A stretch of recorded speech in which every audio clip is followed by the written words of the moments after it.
네, 안녕하세요, 구독자 여러분. 오늘 아침에 새벽에 0.5% 50bp 비컷 금리 인하가 실행됐습니다. 그래서 제가 아침에 좀 만들어 봤습니다. 좀 해석 좀 해드리려고요.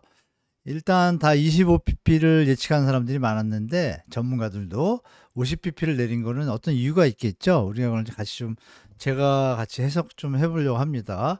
일단 요점을 이렇게 썼어요. 물가 목표하고 고용 리스크가 존재한다. 이 두 개를 같이 붙여놓고 이런 상태에서 이제 비컷을 했단 말입니다. 그러면서 이런 내용들을 이제 설명을 합니다. 기자회견에서 인플레이션이 2.2%인데 2.2%를 향해서 지속 가능한 방향으로 움직인다. 이렇게 얘기를 합니다. 그리고 PCE도 2.3 정도로 좀 안정적일 것 같다라고 얘기를 하는데 결론은 이제 이겁니다. 인플레 상승 위험은 많이 낮아졌다. 이렇게 낮아졌다고 얘기하고 그런데 이제 고용의 하방 위험이 좀 올라갔다. 그래서 0.5% 50pp다? 이게 앞뒤가 좀 이상하잖아요. 그러면 고용의 하방 위험이 좀 크다라는 것을 말로는 안 했지만 좀 있다라고 표현했지만 이게 있다라고 우리 해석이 가능한 거예요. 리스크가 있다라는 것을 그렇게 보시고 그러면 경제가 견조하다고 계속 얘기를 하면서 결론은 50bp예요. 이 부분이 좀 의아하죠. 물론 이제 일부 시장에서는 50bp를 예측을 했었는데 대부분의 전문가들이 급하게 안 가고 0.25 정도 내렸다가 11월 회의 때 한번 0.5, 또 12월 0.5 이 정도 예측을 했는데 먼저 던졌어요. 그래서 이 8월 달의 지표에 비해서 이제 내용들이 좋게 나왔고 그런 걸 가지고 이제 던져놨는데 이렇게 보시면 이제 좀 묘한 부분이 있습니다. 이렇게 에너지 가격이 많이 내려갔어요. 그러니까 이 부분을 우리가 잘 생각해 보면 올 아이템은 2.2% 찍었는데 이런 부분을 우리가 한 번은 좀 생각해 볼 필요가 있겠다. 그러면 이게 빠져서 그렇다면 역으로 그 다른 공산품이나 일반 재화들은 아직도 2.5%대에서 움직이고 있지 않을까라고 우리가 생각해 볼 수 있겠죠. 그러니까 2% 목표에는 다다르지 않았어요. 자, 그럼 굳이 기준금리가 인하하면 국채 가격이나 이런 것들이 변동성이 있는데 좀 미약한 것 같아요. 그리고 원래 통상적으로 주식시장에 호재가 되거든요.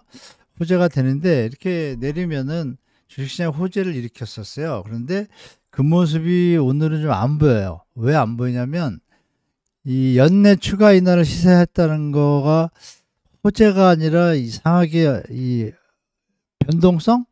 변동성에 대한 어떤 것들을 가지고 있는 것 같아요. 시장에서. 그러면은 예전에 2007년도 모습 보겠습니다. 2007년도에 S&P 지수가 신고가를 경신합니다. 이게 언제 얘기냐면 2007년 뉴스예요. 보도예요. 뉴욕 장중 S&P 500 신고가 갱신. 나스닥도 상승하고 다 상승을 합니다. 뭐 여러 가지 근데 이상하게 하락 증세가 나오는데 이 내용을 보면 우리가 좀 이해되는 게 하나 있어요. 노동시장에 대해서 아까는 인플레이션에 대해서 얘기를 했잖아요. 노동시장에 대해서 냉각 중이라는 표현, 이게 지속되고 있다는 표현을 해요. 그러면 이게 이제 리스크인 거 확실한 거죠. 그리고 3개월간 일자리 증가가 눈에 띄게 감소한다. 이런 표현도 또 썼어요. 그럼 우리가 생각할 게 고용에 좀 문제가 생기고 있구나. 이거는 천천히 나타나잖아요. 그리고 한번 이 고용이 관성의 법칙이 있어서 이거에 대해서 이제 미리 선제적으로 한 것 같아요. 제가 볼 때. 그런데 모든 내용 중에서 예기치 못한 상황이 온다라면이라는 조건부가 좀 붙었어요. 기자회견 내용 중에. 근데 그게 뭐냐면 다음에 그러면 0.5bp 또 50bp 내릴 거냐, 총 1% 내릴 거냐, 1.25냐 이런 질문에 대해서 명확하게 방향성만 얘기를 하고 이런 부분을 좀 달아요. 예기치 못한 상황이 온다면 그때 데이터를 보고 하겠다라는 결론은 또 데이터인 거예요. 그래서 다음 달, 이번 달 데이터를 또 봐야 될 것 같습니다. 그런데 이제 제가 드리고 싶은 말씀 뭐냐면 2001년, 2007년 데자뷰 이렇게 써놨잖아요. 이게 뭘 의미하냐면 이 당시에도 비컷을 시행했습니다. 했는데 자산 가격이 좀 문제가 생기나 이러면 비컷을 하거든요. 경제가 안 좋아질 것 같으면 금리 인하를 해서 경제를 살리는 게 통화정책의 기본이니까. 그런데 경기 침체 전에 비컷 금리 인하의 기억을 더듬어 보면 요번에는 3편을 터뜨리지 않으면은 분명히 주식시장의 경기 침체로 인식이 되면 다른 모습이 나타나겠죠. 제가 말씀드린 것처럼 나스닥 S&P 500 최고 신고가를 찍은 게 2007년도 얘기예요. 그런데 그 찍고 나서 얼마 있다가 글로벌 금융위기가 터졌습니다. 그리고 2001년도에도 마찬가지예요. 그때도 제가 알기로 2001년도 초에 IT 버블 생기기 전에 비컷을 단행을 해요. 그러고 나서 IT 버블이 터집니다. 이게 좀 묘한데요. 제가 이렇게 써놨잖아요. 비컷 금리 인하 9월 FOMC 금리 결정은 통상적으로는 주식시장의 호재인데 오늘은 좀 안 그런 것 같아요. 그래서 우리가 예전 걸 보면은 어떤 일이 있냐면은 2001년, 2007년도에 비컷을 하고 나면 경기 침체가 왔어요. 그래서 계속 이렇게 내립니다. 보시죠? 그래서 이 IT 버블 때도 0.1%까지 내립니다. 갑자기. 그러니까 처음에 내릴 때는 경기가 괜찮다고 판단해서 내려준 건데 이렇게 내립니다. 그리고 이 글로벌 금융 때도 마찬가지예요. 피컷 여기 내리잖아요. 똑같이 피컷이에요. 이번에도 피컷 했습니다. 그러면 어떻게 될지 우리가 연착륙이 될지 이렇게 천천히 갈지 또 여기까지 온다. 이러면 또 모르겠어요. 이게 데자뷰가 역산 되풀이 된다고 양면성이 좀 있습니다. 어떻게 될지 같이 봐야 될 것 같아요. 그러나 제가 우리 구독자분들한테 말씀드렸지만 그 LA의 실제 상황은 일이 많이 줄었다라고 말씀드렸지 않습니까? 미국 사람들은 스스로들 미국이 통계에 트릭을 쓰고 있다라고 얘기하고 있다고 제가 말씀드렸잖아요. 이게 어떻게 과연 펼쳐질지 우리가 두 가지 시나리오를 다 생각해야 될 것 같습니다. 연착륙, 경착륙 다. 그래서 결론. 그러면 비컷이 됐으면 주식시장이 상승으로 마감을 하고 좋아져야 되는데 오늘 결국은 다 마감이 하락입니다. 다우존스도 0.25% 하락, S&P도 0.29, 나스닥도 0.3. 다 하락이에요. 좋게 얘기하면은 차익 실현인데 나쁘게 얘기하면 빨리 빠져나가는 거죠.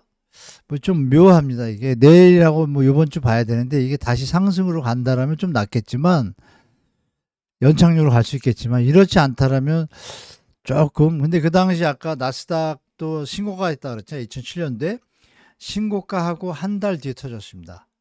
2001년도도 아마 한두 달, 세 달 정도 있다가 터졌거든요. 길게는 9개월 보고.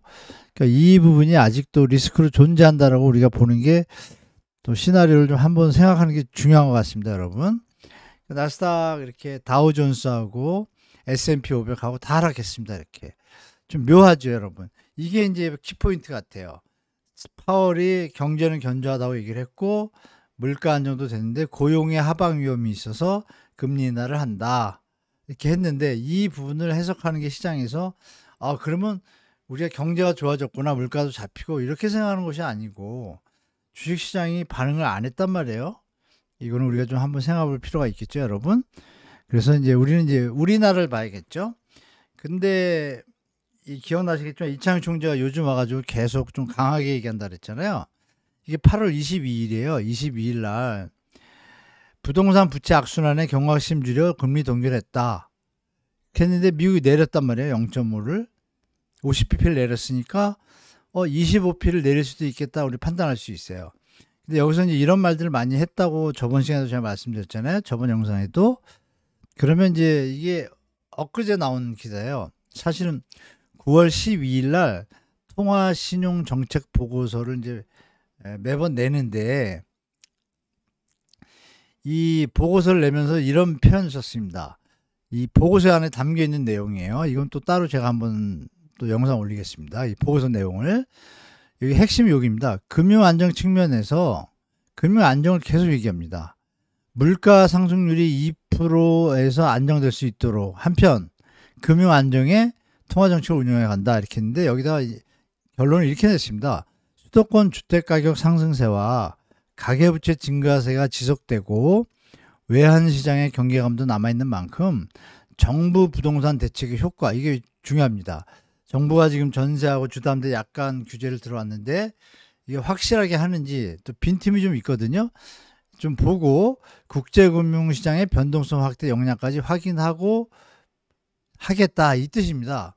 그러니까 이창용 총재의 어떤 요즘 패턴을 봐서는 만약에 인하를 하더라도 연말에 스트레스 DSR 이걸로 아마 가계부채나 부동산 시장 문제를 잡으려고 할 것 같아요. 그래서 시장이 뭐 제가 볼 때는 그렇게 가야 또 대한민국이 또 미래가 있죠. 여러분이 생각하셔도 이제 그런 거 생각해 보면 제가 볼 때는 지금은 조금 이 금리 인하가 되더라도 제가 볼 때 한국은 어쩌면 동결할 수도 있고 0.25 정도에서 멈출 것 같습니다. 그리고 스트레스 DSR이 있기 때문에 이 정책을 어떻게 쓸지 만약에 이렇게 안 쓰면 정말 부동산 문제 많아질 것 같습니다. 제가 볼 때. 요번 비컷에 대해서 제가 생각하는 거는 뭔가 미국의 내부적인 좀 보이지 않는 문제들이 좀 존재하지 않는가. 또 대선 이슈도 있죠. 그 부분이 함께 존재하는 것 같습니다. 그렇게 생각하시고, 자, 요번 영상 여기서 마치고, 끝까지 시청해주셔서 감사드리고요. 요번 한 주도 여러분 남은 한 주가 이제 연휴가 끝나서 며칠 안 남았는데, 또 이번 주말까지 잘 지내시기 바라고 행복하시기 기원드리겠습니다. 영상 시청해주셔서 감사합니다.